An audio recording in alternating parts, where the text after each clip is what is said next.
स्वागत आहे आमच्या YouTube चॅनलवर। तर मित्रांनो, पीएम किसान सन्मान निधी योजनेसंदर्भात एक मोठी अपडेट समोर आलेली आहे।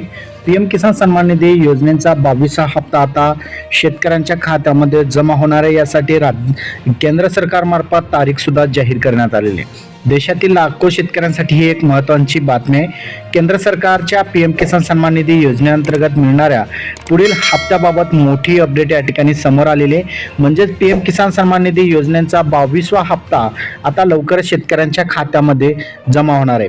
हा हप्ता जे आहे तुम्हाला 13 मार्च रोजी सर्व शेतकऱ्यांच्या खात्यामध्ये या ठिकाणी हे हप्ता जमा होणार आहे। हा हप्ता 2000 रुपयांचा असल्यामुळे सर्व शेतकऱ्यांची आता प्रतीक्षा संपलेली आहे। मागील काही दिवसापूर्वी अनेक चर्चा होत्या की आज मिळणार, उद्या मिळणार, मात्र आता अखेरीस या योजनेची तारीख सुद्धा या ठिकाणी जाहीर करण्यात आलेली आहे। पंतप्रधान नरेंद्र मोदी यांच्या हस्ते या ठिकाणी या योजनेचे पैसे थेट शेतकऱ्यांच्या खात्यामध्ये जमा होणार आहे। 13 मार्च रोजी आसाममधील या ठिकाणी कोकराझार येथे एका कार्यक्रमामध्ये या ठिकाणी उपस्थित राहून पीएम किसान सन्मान निधी योजनेचे 2000 रुपयांचा हप्ता जो आहे पंतप्रधान नरेंद्र मोदी यांच्या हस्ते थेट शेतकऱ्यांच्या खात्यामध्ये या ठिकाणी जमा होणार आहे।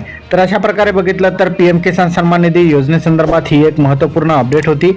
अपडेट कशी वाटली कमेंटमध्ये नक्की सांगा। अशाच महत्त्वपूर्ण अपडेटसाठी चॅनलला सबस्क्राईब करा। धन्यवाद।